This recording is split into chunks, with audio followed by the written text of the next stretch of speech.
Hello, Mr. Snow. Do you hear me? How do you do? Hi, how are Nice you? to see you. 네, 안녕하십니까? 잘 Thank you. 들리십니까? Very well.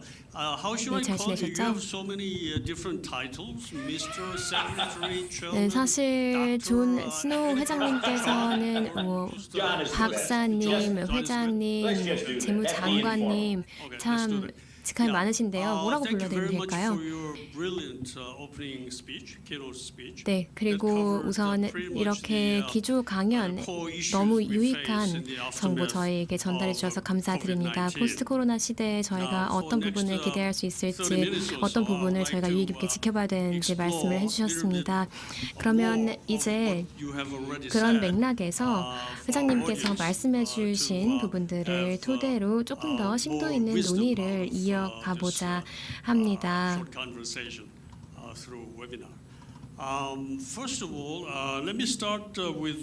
우선 글로벌 세계 경제 전망에 대해서 먼저 질문 드려보겠습니다.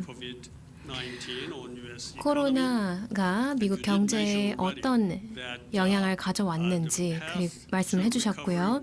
그리고 완전한 회복까지는 어려운 길이 될 것이다. 그리고 오랜 시간이 걸릴 것이다 라고 말씀을 해주셨습니다. OECD 오늘 발표에 따르면 올해의 경제 전망치를 상향 조정했습니다. 하지만 또 IMF나 세계은행에서는 또 다른 전망을 하고 있습니다. 그렇기 때문에 언제나 그렇듯 미래를 전망하는 것은 어려운 일이고 단언할 수 없는 부분입니다. 불확실성도 많고요. 미국 경제 같은 경우에는 글로벌 경제에 대해서 저희가 이야기를 할 때 정말 중요한 부분을 차지하기 때문에 물론 매우 중요합니다. 하지만 미국뿐만 아니라 중국에 대해서 한번 이야기를 해보자면요. 중국 경제 같은 경우에는 지금까지는 2020년 2, 4분기까지는요. 최소한 플러스 성장을 해왔습니다. 지금 이러한 어려운 상황에서 이 시국에서 이루기 어려운 성과인데 이런 측면에서 지금 글로벌 경제가 올해 그리고 내년에 어떻게 성장을 해 나갈지 그리고 이에 따른 정책에 대해서 좀 말씀해 주시면 감사하겠습니다. 네, 좋은 질문 감사드립니다. 지금 경제학자들 그리고 경제를 전망하시는 분들께서 각각 전망이 이렇게 다른 것을 보면 굉장히 흥미진진합니다. 지금 연준에서는 오늘 발표한 바에 따르면 미국 경제 전망을 상향 조정할 정도로 긍정적으로 바라본다라고 이야기를 하고 있습니다. 지금 2022년에는 실업률이 2019년에 최저점을 찍었을 때 정도로 내려가지 않을까라고 생각을 하고 있는 것 같은데요. 그 누구도 이에 대해서 뭔가 미래를 내다볼 수는 없습니다. 지금 코로나가 터졌을 때 이 경제가 무언가로부터 이미 어려움을 겪고 있었습니다. 경기 순환적인 요소들인데요. 거기로 인해서 이제 불황이 오는 것이죠. 인구가 급속도로 감소하고 있는 국가들이 있고 또 이와 더불어서 생산성 증대가 저조해지고 있습니다. 그렇기 때문에 전반적으로 보았을 때 경제 성장률이 축소되고 있는 것입니다. 경제 성장이라는 것은 여러분 다 주지하시다시피 노동 시장의 인력 투입량에 비례하지 않습니까? 많은 사람들이 일을 해야 되고 그리고 얼마나 생산성이 높은지에 따라서 GDP가 달라집니다.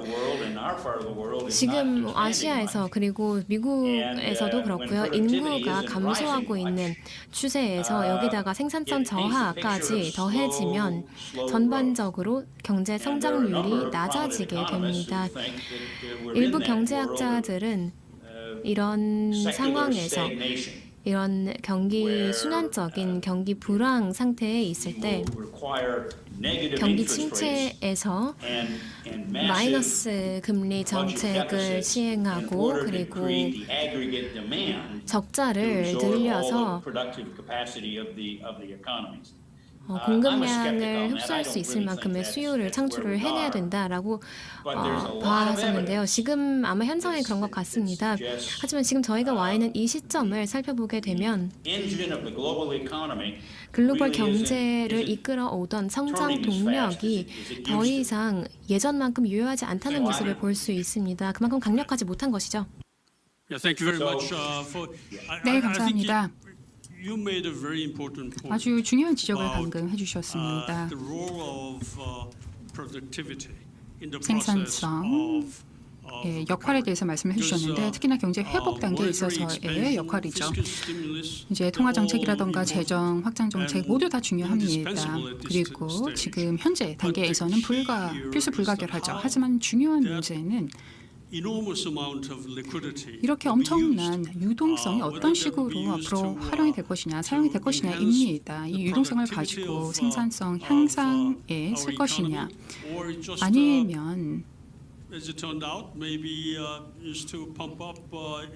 지금처럼 그냥 인플레만 끌어올리는 부작용만 나을 것이냐를 생각해 볼 수 있겠죠. 따라서 이 점을 우리가 심각하게 고민을 해봐야 되지 않을까 생각을 하고요. 특히나 이제 정부 관료 입장에서는 중요하게 생각을 해봐야 되겠죠. 관련해서 또 질문 드리겠습니다. 재정, 경기 부양 정책들, 미국 같은 경우에는 한 10조 달러 정도가 이제 투입이 되었다라고 언급을 해주셨고, 또 추가적으로 한 1조 달러에 대해서 양당이 논의를 하고 있다라고 말씀해 주셨습니다. 자, 장관님 보시기에 이 추가적인 부양책이 과연 실행이 될 수 있을지, 그리고 이것이 미 경제에 도움이 될 수 있다고 생각을 하십니까? 네, 현재 지금 트럼프 대통령께서는 이제 경기 부양을 하기로 결정을 한 것 같습니다. 그렇기 때문에 이제 공화당 같은 경우에도 이를 위해서 움직일 것이고, 펠로시 의원 그리고 펠로시 의장 그리고 민주당도 공화당과 함께 어떻게 보면 정부 지출 법안이 마련이 되지 않을까 생각을 합니다. 공화당 그리고 대통령 같은 경우 또 민주당 같은 경우에도 이에 찬성하는 분위기이고요. 지금 현재 또 필요한 상황입니다. 미국 경제를 보시면은 어떻게 보면은 정상적인 시장 경제 규범 없이 운영이 되고 있습니다. 지금 현재 저희가 다양한 부문에 걸쳐서 경기 봉쇄 정책을 단행을 했죠. 그렇기 때문에 미 경제의 다양한 부문이 지금 절망적인 상태에 있습니다. 호텔, 레저, 항공, 또 여행사 등등 다 고전을 면치 못하고 있습니다. 지금 현재 생산성이 60%, 70%, 80% 정도 하락한 수치이죠. 따라서 뭔가 지출을 부양할 수 있는 정책이 도입되지 않고서는 추가적인 소득 외에 뭔가 지출할 수 있는 여지가 없다라면은 이 경기가 또 경제가 고전할 수밖에 없습니다. 그렇기 때문에 제 입장에서 봤을 때는 경기 부양책이 계속 도입될 것이라고 생각을 하고요. 아마도 가까운 미래에 도입되지 않을까 생각을 합니다. 자, 중요한 것은 생산성 향상이 아닐까 생각을 합니다. 저장님께서 잘 지적을 해주셨습니다. 현재 경제의 어려움은 비즈니스들 같은 경우에는 지금 높은 ROI 기회를 포착을 못하고 있습니다.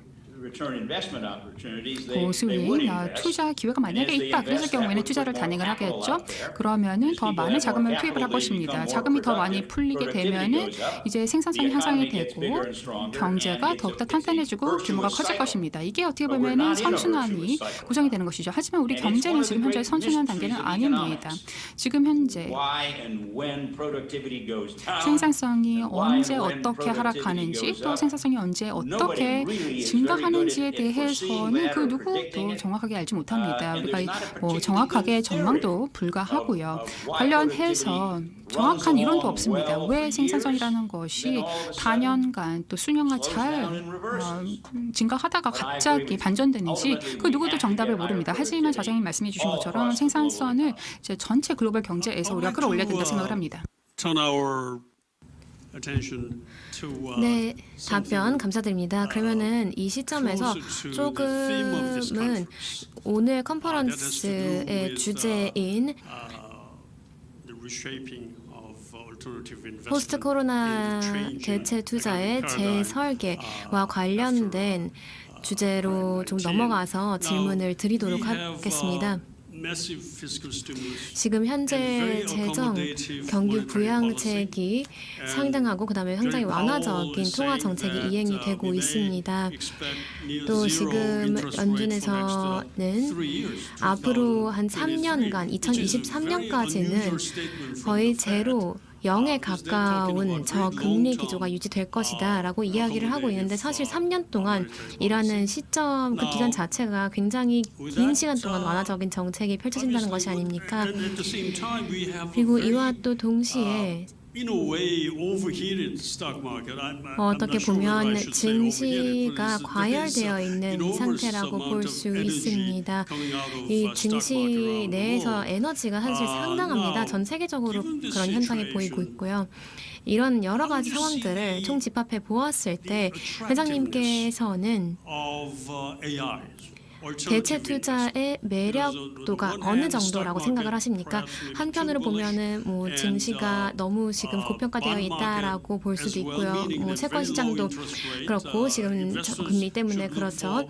그렇기 때문에 투자자들이 ROI를 쫓고 있다면은 고수익을 찾고 있다면은 그럼 다른 데로 눈을 돌려야 되지 않는가? 이런 부분에서 대체 투자에 대해서 어떻게 생각을 하시는지, 얼마나 투자자에게 매력적이라고 생각을 하시는지 궁금합니다.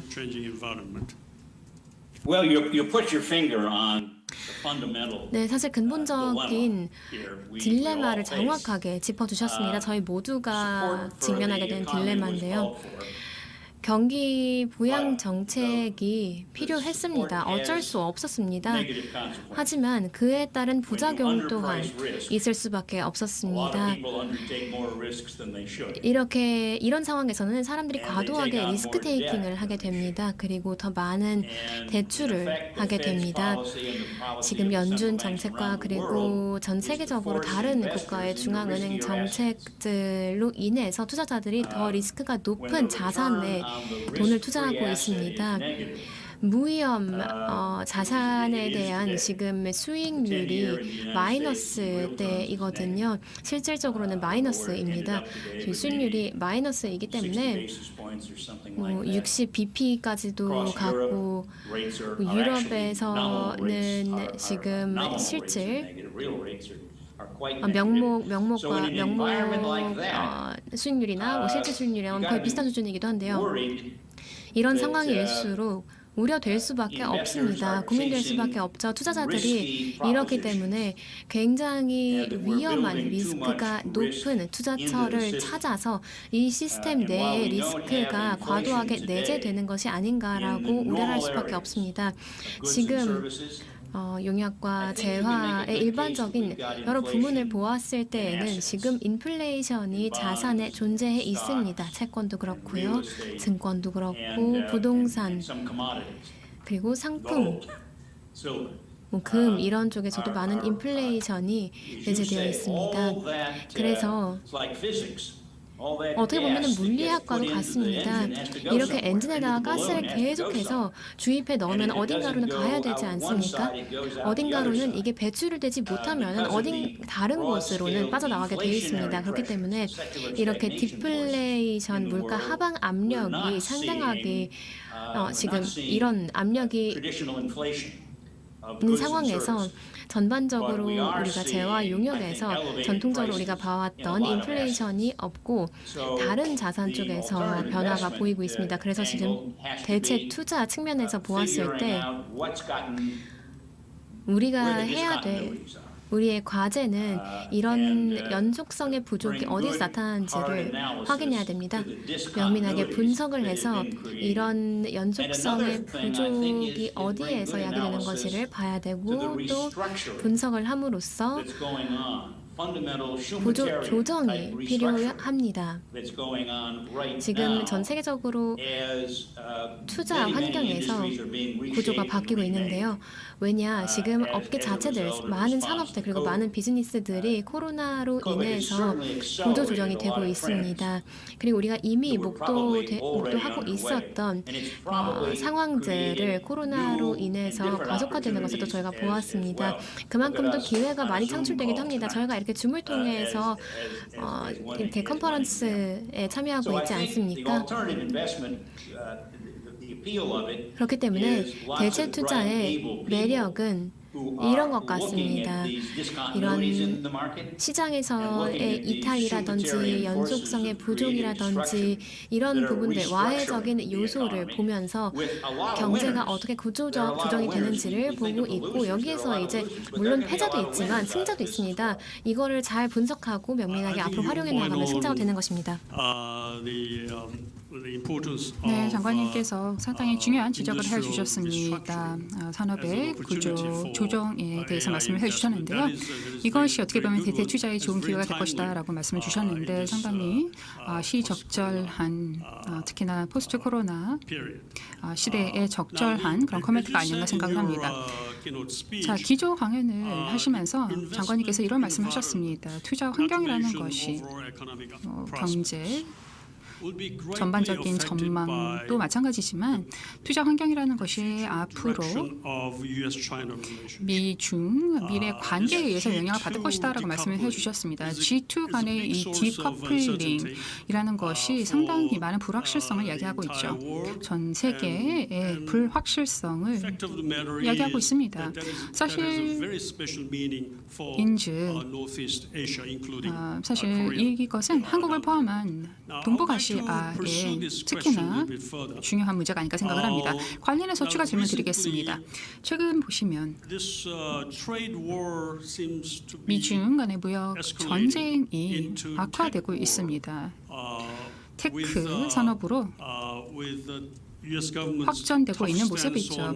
미 정부에서는 이제 화웨이라는 중국의 테크 기업에 계속해서 오랜 기간 제재를 가하고 있죠. 자, 장관님 보시기에 이러한 악화되는 미중 관계를 어떻게 보십니까? 이것이 11월 달까지 지속되리라 보시는지, 그리고 미 대선이 이제 11월 3일에 있을 예정인데요. 그 이후에는 또 어떻게 달라지라 생각을 하십니까? 잠깐 이제 말씀하시기를 바이든 후보가 조금 더 우위가 있을 수는 있다라고 말씀을 해주셨는데 지난번에도 마찬가지였죠. 사실 트럼프 후보가 계속 뒤처지다가 마지막에 당선이 되었습니다. 그렇기 때문에 끝나기 전에는 끝난 게 아니죠. 이러한 변화하는 미국 내 정치 상황 속에서 한국과 같은 나라, 즉 미국 밖에 이러한 한국과 같은 나라들 같은 경우에는 미중 관계의 미래를 어떻게 전망을 해야 될까요? 네, 상당히 중요한 질문이 아닌가 생각을 합니다. 네, 미국 같은 경우는 중국에 대해서 상당히 비판적입니다. 그만한 이유가 있습니다. 일단 첫 번째는 무역 때문이죠. 미국이 생각할 때는 중국이 규범을 따르지 않고 있다고 생각을 합니다. 중국 같은 경우에는 다른 시장에 진출을 하면서 다른 국가의 중국 내 진출은 허락하지 않는다라고 생각을 하고 있고요. 또 지적 재산권을 탈취하고 있다라고 생각을 하는 것이죠. 또 큰 문제도 있습니다. 화웨이에 대해서 말씀을 해주셨는데요. 바로 화웨이와 관련되어 있는 문제입니다.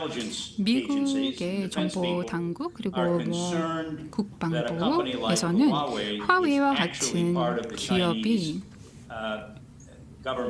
사실 중국 정부의 정보 자산 역할을 하고 있다라고 믿습니다.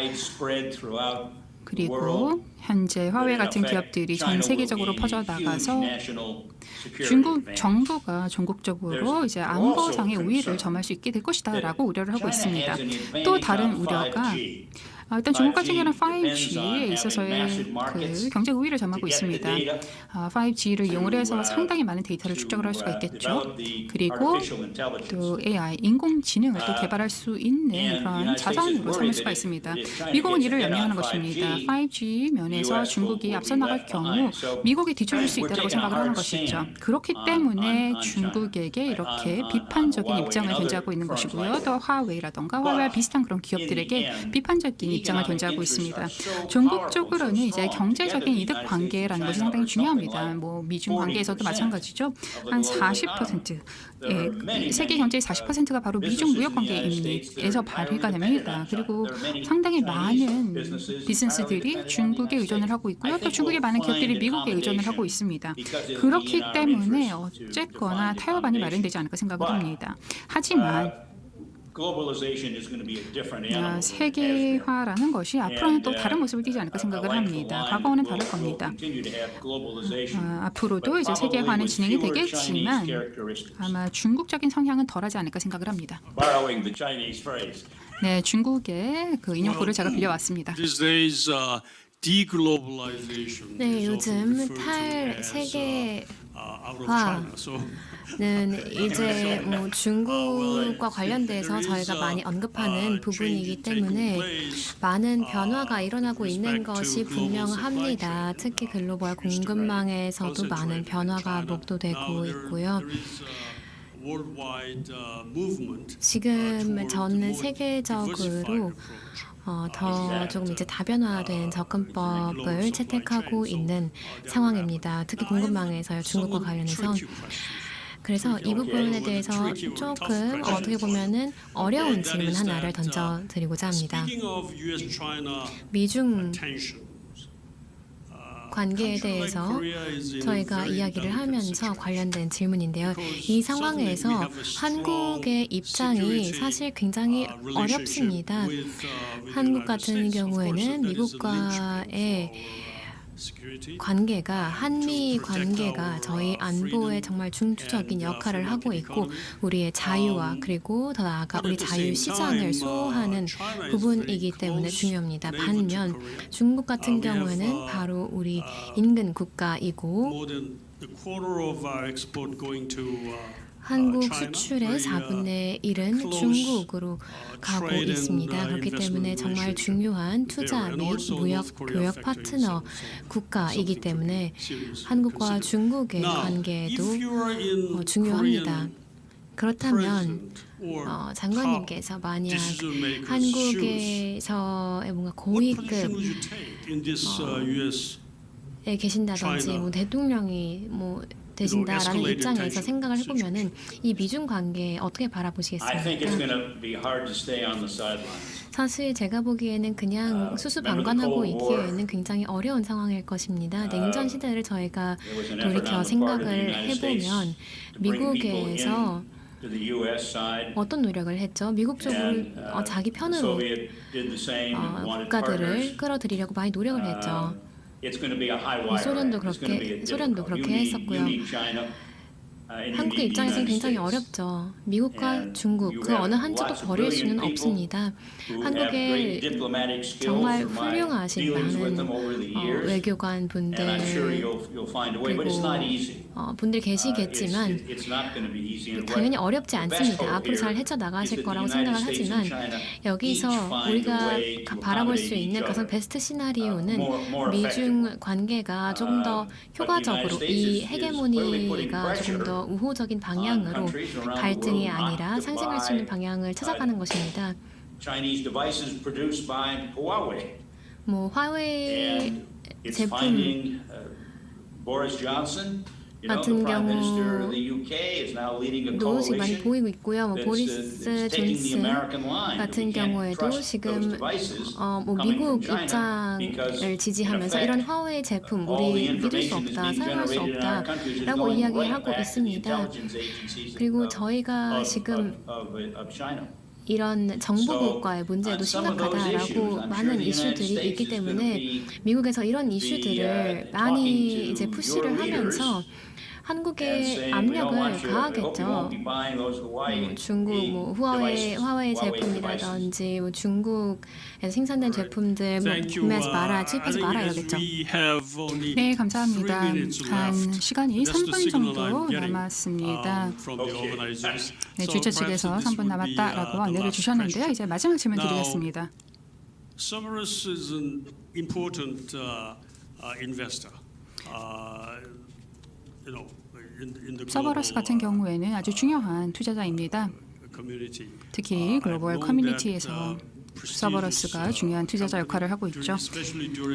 제가 알기로도 제가 국민연금공단 이사장으로 재직할 때도 서버러스가 사실 NPS 같은 경우에는 지금 현재 6천억 달러 정도 AUM을 자랑을 하고 있는데요. 서버러스 같은 회사 관련해서 좀 질문을 드리겠습니다. 서버러스 같은 회사가 뭐 한국 시장에 구조화된 거래, 구조화된 상품에 투자를 하시겠습니까? 아니면은 한국 투자 파트너를 뭐 찾으시겠습니까? 뭐 KIC라던가 NPS라던가 주요 투자자와 파트너십을 추구를 하시겠습니까? 둘 다 뭐 가능하기도 하겠죠. 서버러스의 비전 또는 투자 전략을 좀 말씀해 주시면 좋겠습니다. 네, 서버러스 같은 경우에는 기본적인 투자 전략이 바로 오퍼튜니스틱하다라는 것이죠. 기회 추구형입니다. 좋은 기회가 있으면 그를 추구를 하는 것입니다. 확실하게 말씀드릴 수 있는 것은 뭐 비즈니스 리더도 그렇고 또 투자자들도 그렇고 한국이 좋은 투자 기회가 있다 그랬을 경우에는 저희가 당연히 함께 만나서 논의를 해볼 용의가 충분히 있습니다. 저희는 당연히 한국에 대해서 알고 있고 또 한국에 대해서 많은 존경을 하고 있습니다. 그간 한국 국민들 또 한국 경제가 엄청난 성과를 거둔 것을 잘 알고 있습니다. 그렇기 때문에 당연히 저희도 한국과 함께 하고 싶죠. 네, 감사합니다. 네, 이 정도로 마무리를 할까요? 투자 아니면 질문 하나 더 해도 될까요? 주식 측에서 좀 말씀을 해주실 수 있을까요? 마지막 질문 하나 더 드리겠습니다. You had a very distinguished career, not only as Secretary of Treasury, but also Transportation. 재무장관을 역임하시면서 또 다양한 분야에서도 고위급으로 계셨기 때문에 경험을 비롯해서 지금 이 포스트 코로나 시대에서 승자와 패자는 과연 누가 될 것인지 한번 말씀을 해봐 주시겠습니까? 네, 좋은 질문입니다. 여기서 이제 가장 수혜를 볼 분야는 아마 기술 분야일 것입니다. 보건 분야, 헬스케어 분야 또한 호황기를 겪을 것입니다.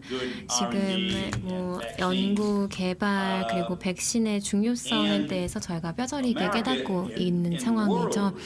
미국뿐만 아니라 전 세계가 너무나 잘 알고 있습니다. 중국, 한 국가에 과도하게 의존을 해서는 안 된다라고 알고 있죠. 저희가 필요로 하는, 저희가 수입을 하는 예를 들어서 뭐 필수품들이 있겠죠. 우리의 뭐 보건, 건강 등등 우리 웰빙에 필요한 이런 필수품들이 중국에서만 생산이 돼서 거기에서 과도하게 수입이 되어서는 안 됩니다. 이렇게 의존도가 높다는 것의 문제점을 저희가 깨달았기 때문에 지금 이제 중국에서 생산 공장들이 다른 아시아 국가 혹은 남미 국가로 이전이 될 계획들이 많이 있습니다. 이로 인해서 뭔가 우리 사람과 사람의 이런 상호작용은 코로나로 인해서 많이 계속해서 축소될 것입니다. 우리가 대면 활동을 할 수가 없죠. 네, 감사합니다. 이 정도로 마무리해야 할 것 같습니다. 다시 한번 훌륭한 기조 강연을 해주신 존 스노우 전 장관님께 감사 말씀드리고요. 또 훌륭한 또 통찰력 있는 토론에 함께 해주셔서 감사합니다. 네, 코로나19에도 불구하고 건강하게 잘 지내시기 바랍니다. 감사합니다.